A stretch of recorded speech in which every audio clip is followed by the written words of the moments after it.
Hello, and welcome back to our Intersection of Design series. Today, I'm chatting with my friend Megan Dowd. She is a business coach and a self described brand therapist, which is such an appropriate way to describe how she helps business owners and how she helps them get to the root of their business values. She is a pro at building connection and authenticity in business, and I'm so excited to get her thoughts on how we can all do this better. So, thank you, Megan. Hello. Oh, thank you so much, Nicole. And thank you for that introduction. I feel like I want to swipe that and like, oh, look, I wrote a new bio. Oh, that Nicole wrote for me. Sometimes I like to put on my Latasha hat. It's uncanny content, knows what they're doing. And clearly you two have worked long enough together that you're starting to get some of that through osmosis. I Love really it. hope so. Thanks. So, first of all, I want you to tell me more about your job and why you call yourself a brand therapist, because this is so intriguing to me. I use that kind of on a back burner, but it's so what I work with small businesses, as we all do, to help curate and cultivate their exceptional presence. I really love diving into folks' values, how that informs the business that they've built, how that informs their own human first, biz second philosophy, and then ensuring that that's actually what the business is doing. Because by and large, small business owners are, can I swear on this? Oh, hell yeah. Okay, great. They're resourceful as fuck.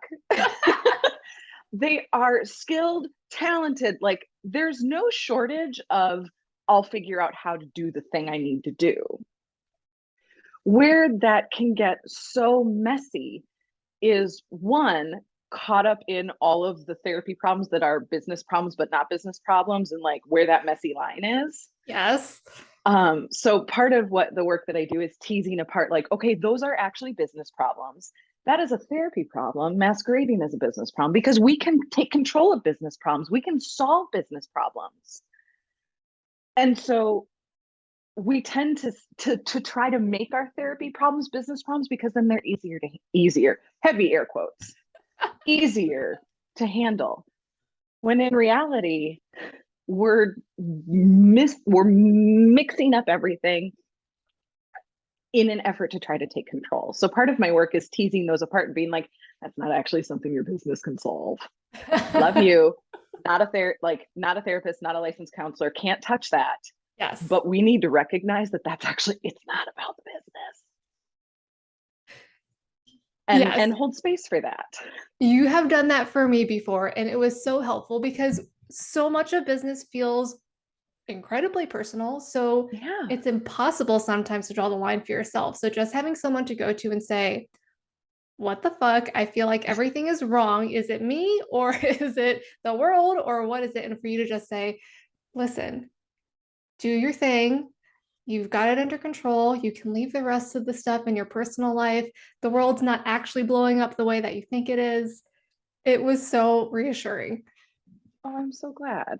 And it's the case for so many of us is that we are so invested in what we do that it's hard to find that line, that the messy middle of personal and professional, and decide where do I want to bring in more personal and where do I want to say, no, I'm drawing a boundary, I'm drawing a hard line.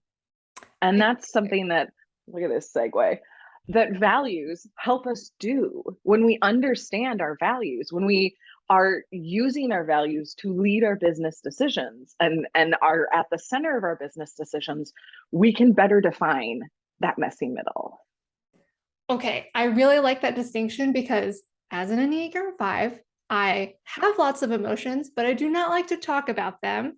And I also don't like to show up in many places and say whatever I need to say. But being able to like have a guidebook, which is your business values, and to be able to talk about things that you're passionate about without feeling like you're giving up all of your secrets and your entire personal life, that changes everything. Truly. And that's in so many ways your values are that northern light, that compass, that guide for what do I do, especially when shit hits the fan. And the thing is, if you're a small business owner, shit's always going to hit the fan. There's no way around it. You can build that bulletproof business, and that's freaking fantastic. I'm proud of you. I'm happy for you. something is going to go wrong because that's what it is to be human. Something is going to go sideways because we are mere mortals. We Sorry, cannot guys. sorry, heads up, sorry if that's burst anyone's bubble. We can't foresee every circumstance.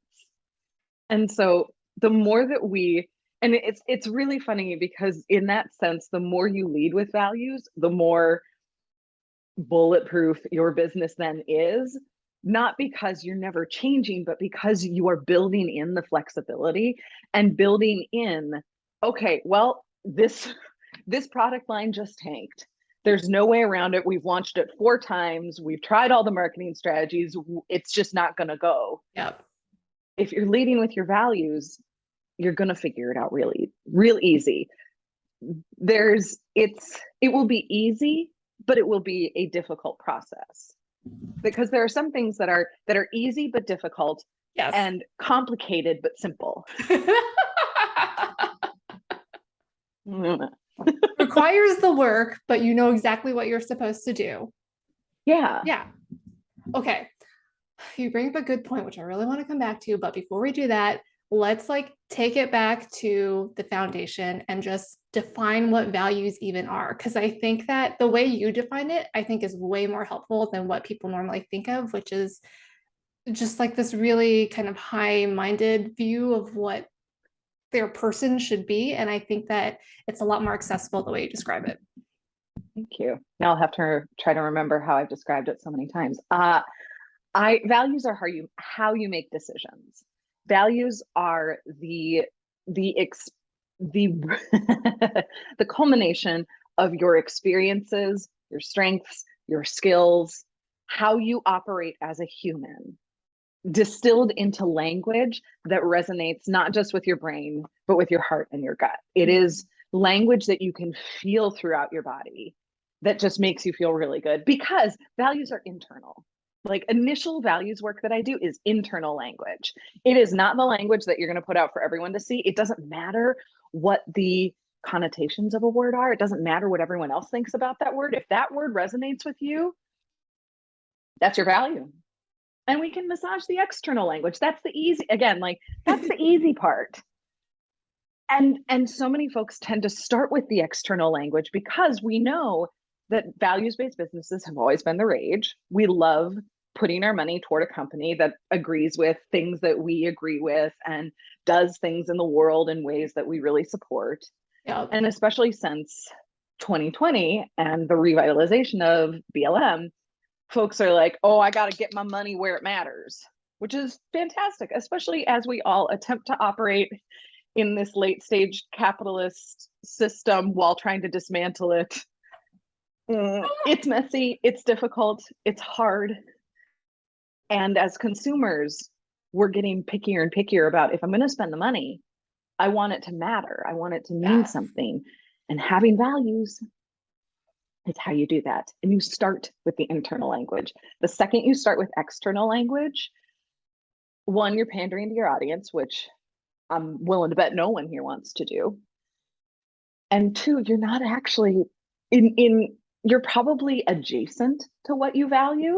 It's probably close. It's not that it's wrong, but it's not as good. It's not as juicy. It's not as delicious as it could be.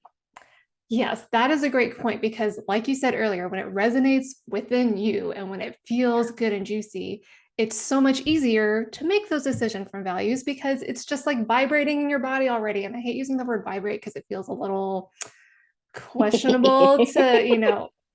It's perfect for this forum. Okay, great. But when it all resonates, you do it easier. And I think that that's a great distinction is that it can be entirely internal and then you massage the rest later and you figure that out later. One thing I do want to ask you though is obviously values are so important when we're having all this capitalism fatigue. But I think if you're a business owner, part of capitalism fatigue is also kind of values fatigue too. Like you're just like every single decision, like can't I just like buy something off of Amazon or like say whatever I want? And so tell me a little bit more about that. What would you say to someone who's just like, I'm freaking tired of it? Buying something off of Amazon is probably fulfilling another one of your values in a different way. Thank you. Not all of your values are, and this is, I think, I'm so glad you brought this up. We tend to think of values as something that is a higher, a higher good, very altruistic, and they can be, but they don't have to be. I'm reminded of a client that I worked with 3 years ago now. It's 2022. Yes, 3 years ago. Who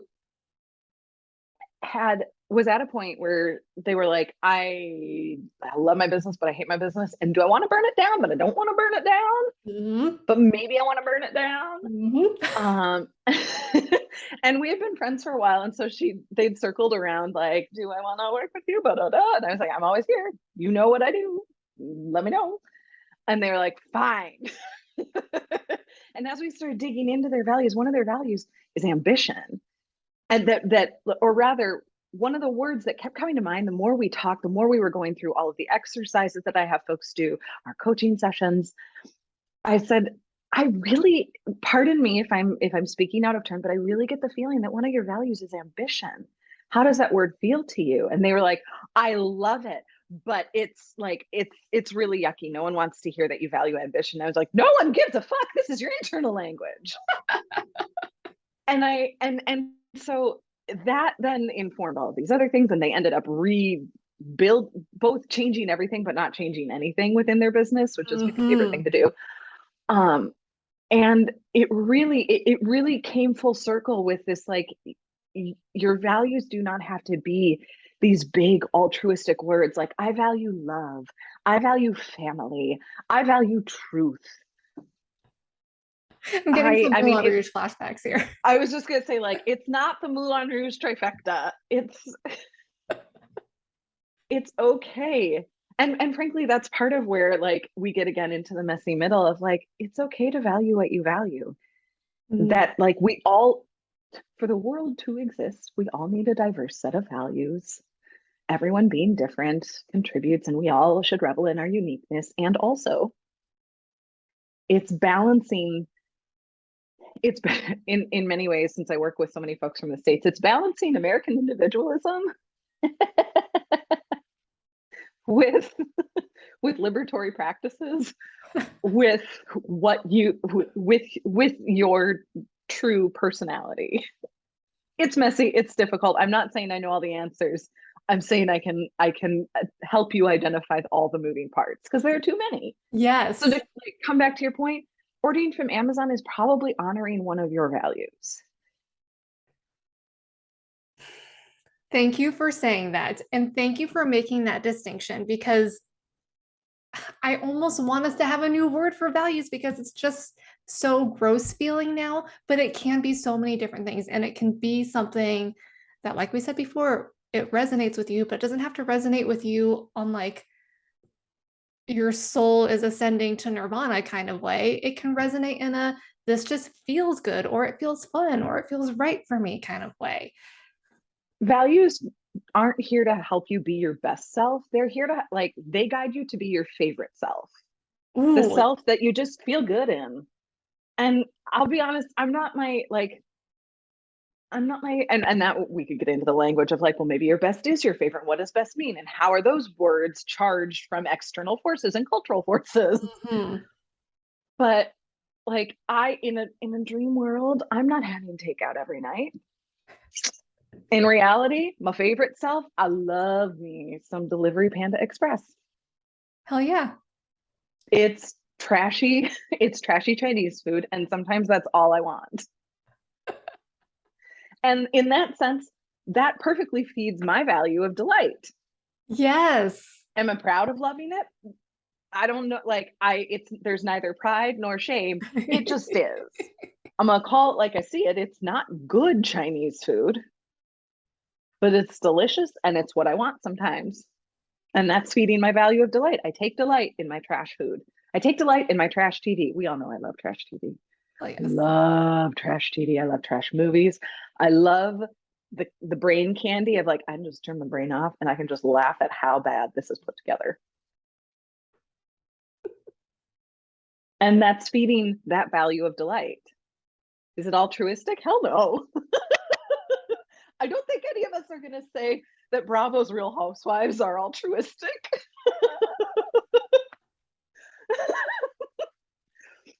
But it feeds that value for me. Yeah. Yeah. Okay. I'm liking this so much.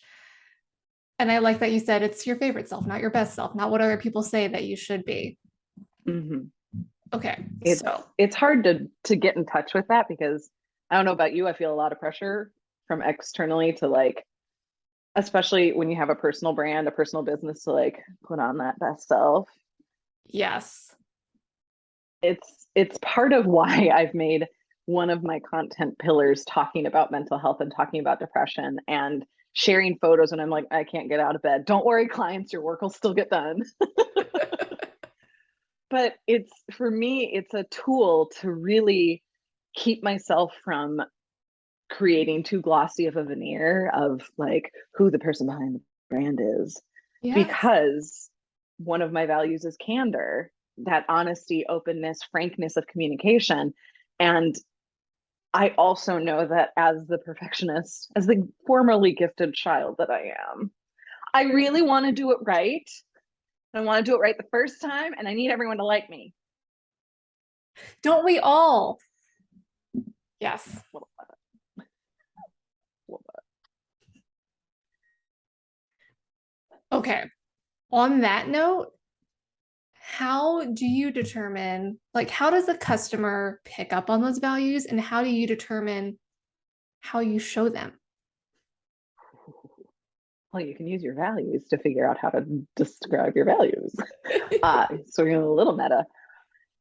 That's where branding comes in. Truly, that's where holistic branding comes in, from the copy to the marketing strategy to the visuals to the graphics to the experience of those visuals and graphics to your client processes. Like, it then, the tendrils go out and they touch everything. It's like if if if branding is the pool of water, your values are the little eyedropper of food coloring or spices or whatever that you into the water, and it just like, and you can see all those tendrils, and eventually it's just mixed in and you just see like, oh well, this pool is magenta. Yes. I'm just pulling stuff out of my ass. uh But Thank it's you for working coming real along. well. Great, thanks for coming along this metaphor journey with me. But it really is, it's letting yourself center the values by, and in that sense, I mean, asking yourself, if I center or if I think about insert value here, what would I choose? Mm-hmm. If I center candor, what does this color palette bring up for me? How do I relate to this color palette? And candor is really easy to think about with like copy, which is why in this example I chose color palette, because it seems a little bit more abstract. And this is where really, like, if the language that you've originally landed on with your values is resonating through your body, as you then ask yourself and center these things to, for the comparison, for the more abstract things like your font system or your color palette or the set of graphics and illustrations and social templates that your designer has offered you, if you're still getting that like, ooh, yes, we are cooking, I'm feeling this, that's how you know. But you have to build that foundation of the values of knowing what resonates with you and why, to be able to apply it to those abstract places within your branding. This is where that little eyedropper metaphor I think really comes in handy, is it does seep into everything and everything has a personality and has its own set of values, even if it doesn't quite seem like it right off the bat. Like, you can look at the color pink and be like, that's just a color, who cares? But it comes with its own little social cues, connotations, its own little, I'm going to use the word vibration, but I'm going to back this up with some science. Think of your brand as its own little universe. Every universe resonates at a specific frequency. So our universe resonates, I think, at a C, maybe a C flat, I don't really remember. And the same thing is true for every part of your brand. Everything kind of resonates in a specific way. And when you get it all lined up, it makes like this beautiful sound and it all just kind of works. Nothing feels out of place. So Mhm. that is exactly where we start with values, I feel, is it's kind of like our lead. It's like the A note that gets played that everyone tunes to. It's just our lead sound. Well, it's really taking it, like if we want to use that orchestra metaphor, it's silencing everything so that you can actually hear what note you're playing. Ooh, It's taking it's turning the volume down on all of the other noise so that you can actually hear what is the note I'm playing. And then you build your own orchestra and you tune the orchestra to your note. But yes. until you actually like turn down the volume and figure out what is the note I'm playing, what is the thing I'm saying, you can create really beautiful graphics. There's no question. Mm-hmm. You can DIY or hire out really good copy. That's not a question.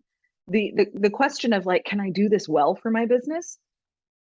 Yeah. There's no with love, duh. Uh, there's so many talented folks. It's very easy to just get the pretty graphics, and we don't understand why they don't work. Yes. Because I paid $5,000 to the person for the really good graphics. Why aren't they Yes. working? Because they don't, because you're playing that A and they're playing a B flat. Yep. It's Yes. real close, but play them together and you're like, feel that dissonance. Yeah. That's exactly what it is. And that's why whenever we work with clients, we say we have to start from the beginning. We have to start with the brand package. And the first step is identifying what your brand values are and what your brand keywords are. And it's really tough to work with a brand who said, I already did that. Like, I need some new graphics, but I've already done that. So let's bypass it. And you can totally bypass it. But like you said, you're going to feel that dissonance down the line. And you're always going to wonder why it's not working because you thought you had all the steps in place, but they were built in totally different orchestras. Mm-hmm. It's it it's tricky. It doesn't have a quick and easy answer. It doesn't have a quick and easy deliverable. There's Yes. no like, I nailed my values. Here's my website copy. Here's my website design. Here are my social templates. Like there isn't a beautiful, tangible, and this is what I got out of it, which Mhm. I think is why we, as small business owners, it's really easy to bypass and move past because it doesn't feel like it's going to have we're not going to have an ROI. We're not going to get a return on the investment of working on our values, either the time investment of what we're doing on our own or the financial investment of working with someone else. Yes. But in the example of my client a few years ago, I've always said when you do values work, everything's going to change, but nothing's going to change because you're no longer fighting against yourself. You're just in, for lack of a better phrase, it's been overused, but you're in your flow state. You're in your zone of genius. You're in the place where you're doing complicated, difficult work, but you're doing it with ease because Yes. you know exactly what it is you want. You have a clear, and this is where we can get more into buzzwords, but like you have a clear vision, you have a clear mission, you understand the presence that you want to cultivate with your small business. But Exactly. all of that comes out of values work. I think that's something that we underestimate is I think all of us as business owners are constantly feeling decision fatigue, but we Mm-hmm. severely underestimate how doing one thing can eliminate it. And the values work is that one thing that I would recommend to anyone is, oh, just take a little bit of time to do this one thing that feels really simple and feels like you're never going to get any ROI and feel how it makes the rest of your business frictionless. Not like perfectly frictionless. There's always going to be issues, but Yeah. like you said, you can tackle a complicated issue with ease because you know exactly how it's supposed to go. Yeah. Especially if you feel like you're always hitting your head against the same wall. That wall is probably values work that either you haven't done or hasn't actually been integrated into your business. Yeah. Yeah. I I find that for myself, the most that I procrastinate on tasks are really simple ones where I'm like, I just need to talk about this with someone. And then I Mm-hmm. don't because I'm like, this is stupid. Why do I need to talk about what graphic goes on this one email that 5 people are going to see? But it's Yep. usually a much bigger issue. And it comes back to, I hate saying it over and over again, but it comes back to your values. Like, what are you focusing on? What's important to you? What's not resonating? And it demands patience that we, not that we don't have as business owners, but we feel is a luxury. In so many ways, it feels like patience and time are luxuries that we don't have. And in many ways, it like, I want to honor that because that's not a lie. That's a very, in our current economic system, like, no, that makes sense. There, the time pressure isn't manufactured. That's not a mindset issue you need to get past Yes. in many cases. If Mhm. you're making 5 figures a month, that is a mindset issue you can get past, probably. I don't know what your lifestyle is. Maybe 5 figures is your minimum because of who you're supporting. That was a bad example. But we all have what are, this is what I need to stay in the black. Yep.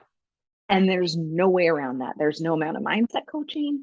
There's no amount of well, it really is mindset coaching that's going to take that away. Like, there are very cold, stark realities, the world we live in, that as much as we want to pay a mindset coach to fix, they can't. They might be able to change your relationship to those cold, hard, stark realities, but Yes. they can't actually change them. The way that we actually change those cold, hard, stark realities are through the values, are through businesses that are operating in ways that come easily to them, that are serving the purpose they want them to serve. And those purposes do not need to be altruistic. Those missions do not need to be altruistic, Yes. but it's making very conscious decisions on how they're spending their time, how they're spending their money, both as like how they want their consumers to spend money, but also like, so what am I doing with all this money? Like, what does it mean when I make 5 figures a month? What does that actually mean? What is it? What do I want to do with that money? Mhm. Because the money is, and this is where I'll get a little woo, but like, money is energy and it is fun to exchange that energy. I don't want to make 5 figures. I mean, that for me personally, I don't want to make 5 figures a month because I want to necessarily like hoard that wealth or build a trust for my future children. I Yes. want to build 5 figures a month. Like, maybe I do, I don't know. But right now, present Megan wants to build 5 figures a month so that she can go to the boutiques to buy the fancy soaps. Oh, yeah. I would I love want to to, buy like $50 olive oil. oh, yeah, like all the infused olive oil, and like it's so clean and pure So where you could good. practically eat it with a spoon. Nicole and I will soon be debuting a food podcast. Uh, Right. but it is it, in that sense, your values then inform what do I want to do with that time? What do I want to do with that money? Because we feel the pressure to reach those milestones. And the most important question that you can ask is, when I reach it, what am I going to do with it? Because reaching it for the sake of reaching it doesn't do shit, doesn't do anything for anyone. Yeah, you and I had this conversation a couple weeks ago, and I was like crying with you because I really wanted to do something that didn't feel on the surface like it was lining up. I wanted to spend my money a specific way, and I was like, but it doesn't make any sense to concentrate on doing this right now. And you had to reframe it for me and say, the reason why we focus on making money is so that you can do this thing. It's not, Yeah. you're just slogging away over here and it's completely separate from the thing that you actually feel is important. They are connected and we work on one to get to point B. Oh, and I'm so glad that you brought that up. Because that was your experience. I'm not going to bring it up unless you bring it up because that's your experience to share as you like. But that was for me, in retrospect, that's a perfect example of sometimes your values are going to conflict. Sometimes you're going to have to make a really hard decision to bolster one value, to follow one value in the immediate so that the other value can still exist, can still be present, can be a core part of your business. And that was really, in my opinion, at the root of the conflict that you were feeling, was that as I understood it, it felt like I have to forsake this thing in order to make it sustainable, which feels a little backwards, feels a little contradictory, but it truly was. If you keep pushing at this thing in the present, you're forsaking all of your other values and really in many ways like destroying your own mental health in the process. But this thing is so important that you couldn't see past, like, but I can't let it go. And what we talked about was like, it's not letting it go. It's saying it has to live over here for a hot second. Yes. So that all those other values can be built back up. Because right now they're all squished down for this thing, which is good. This thing is important. But forsaking all of the other values for the sake of this thing is doing no one any good, which is the antithesis of what the entire point was to do good. And that's when it truly, like, that's when having a coach, having a friend, talking to someone outside yourself and saying, it's very fine to say, I know I need some help figuring this out and I don't know what that help looks like. But there's, when we feel that conflict between our values or feel that we are stuck with no choice, that's when talking to someone, really hiring a coach, talking to a friend, bringing it to therapy, whatever, but getting something outside yourself. Yes. There's only so much you can do in here. Yes. And you are running in circles in there. Yeah. And doing no one any good in your effort to do good. And so if you can, the more you can check yourself in those moments and be like, I bet I'm going to hate the answer to this, but I bet there is a simple solution. Exactly. It's difficult, but it comes with that patience. It comes with playing that long game. It comes with saying, I need to honor all of my values. Yes. And you can honor all of them by sometimes focusing on different ones at different times. I mean, that's how business works. You can't do everything all at once. You have to focus on different things at different times to build the thing along the way. Yes. Yes. Yes. Same with values. You let different things inform different things along the way so that eventually they're all working in concert together. This is a nice little theme of everything that we talked about is time.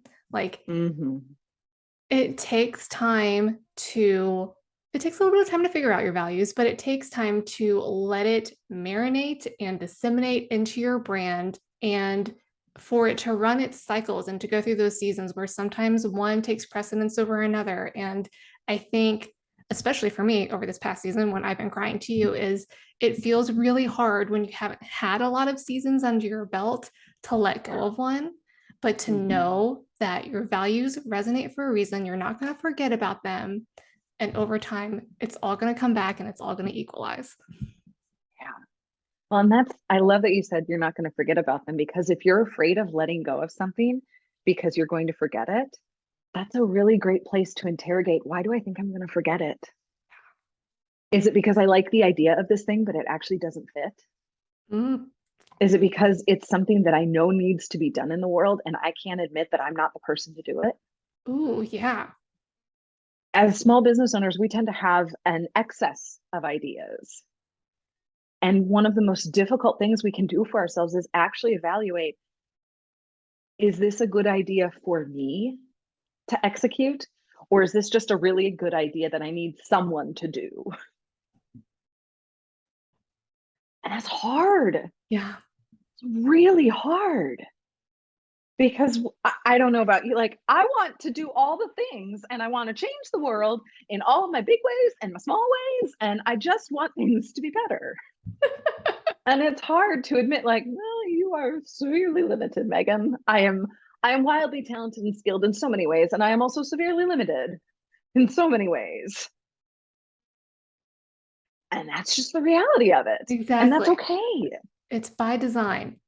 But it's that evaluation of, am I loving this idea? And am I clinging to this idea because I know it's a really good idea and it's change that I want to see in the world, versus I know I can make this change. And in your case, You can do it. it's a change you can make. There's no question. This is a good idea that we put over here. This is a very good idea that fits so well. But that was part of our conversation, was the questions, the evaluating, like, no, this is a good idea. And the reassurance, I think, in many ways for you, of like, no, let's talk about all the values that you've kind of shoved over here. They all actually really support and work really well with this thing. The problem is that they're all over here and we're throwing all our energy into this. So if we put this on the shelf for a hot second, we can, and then bring it back in. I like that. It's like building a house on stilts. They should all be level. Yes. Yeah. I mean, your values are your foundation. If you build up one part of your foundation and are like, the other's good. I chose the land real good, so it's probably fine. I mean, yeah, it's probably fine for a few years. For a few years. Climate change is fast. Yeah. It's not gonna look good in 3 to 5 years. Yeah. Yes. Which is where we see so many businesses, for lack of a better word, flame out. Yes. We can bootstrap for roughly 5 years pretty well. And I mean, that's really where late stage capitalism works in your favor. You can bootstrap it pretty well. Yes. For a handful of years. And you're right, you can get away with it, but you will probably be burnt out and dying by the end. That's your call. Yeah, what fun for you. Or you're exploiting somebody else's labor, which you deserve to flame out. Oh, God. Sorry. But if your business is built on exploitation of labor, and that includes, can I have a spicy soapbox moment? Let's spice it up. That includes all of the business hacks of hiring your overseas VAs who you can pay $2 an hour, because that's a lot of money for them. No, if you cannot pay the going rate for your local area, you cannot afford. You're not doing well. You're not a savvy business owner. You're exploiting labor. And I don't care what your values are, there is no excuse for labor exploitation, despite what capitalism has taught us, because capitalism is labor exploitation. So this comes back to like working within the system while trying to buck the system. Yes. That's a really simple way. Simple, but it's simple. If you cannot pay a going rate, a livable wage, we can talk about thriving wages later, but if you cannot pay a living wage for where you currently live to sustain, like for whatever help you're hiring out to sustain your business, you're not a savvy business owner. You actually cannot afford that service. You need to find a different way. That probably means slowing down. That probably means the time element. It probably means a lot of things that you don't like. Yes. And I can't control you. That's your choice. And for folks who tend to say that they have a values-based business, they're mission-driven, they're vision-driven, I cannot fathom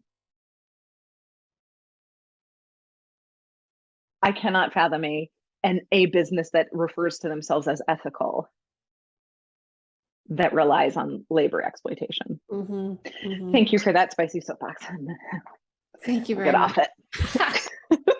I think it's important for us to remember that capitalism was not always this way. It was not designed for exploitation. It was not designed so that we have billionaires and that we have an incredible like discrepancy between the haves and the have-nots. It was not designed this way. So it is not okay for us to say, this is where I'm going to get on my spicy soapbox.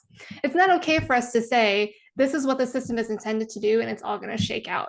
Because 100 years ago, we were valuing employees. We were keeping a steady roster of people who were invested in the companies. We were investing in employees who were then contributing their best ideas to our products and to our services, which meant that we were instilling like this kind of perpetual motion of growth and of ideas and innovation. And when you take away investment in people, you take away investment in ideas. And that's where the industry staggers and completely falls flat. And then you have to rely on more exploitation to cover the gap. So it was not designed for all of us to be assholes and to get rich. You can also be rich and not be an asshole. Oh, who knew? I'd like to see more of it. Who knew? Anyway. Y'all, I cannot emphasize how much I love it when Nicole gets spicy. She mentioned that Enneagram 5, she holds those emotions, those cards close to the vest. But when she lets them open, woo, it flies. Thank you. Thank you.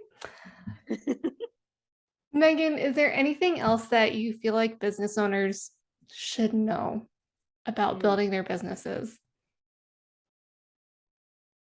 About being good people? You know, knowing your audience and say, cut yourself some slack. Mm. The folks that are watching this, the folks that are listening to this, you're probably doing a really great job already. For as spicy as we got about capitalism and labor exploitation, like we're probably preaching to the choir a little bit. We're probably, which like, even if that was new information or hadn't been presented in the same way, odds are you weren't like, oh, and suddenly I'm changed. It's probably like, oh, that's why it's felt so icky every time somebody tells me that that I need to hire the overseas VA. That's why I've been dragging my feet on doing it, even though I was told that was the right thing to do. Like you I get real meta. You probably already know a lot of this in your body. You feel it. It's resonating, it's vibrating in your heart, in your gut.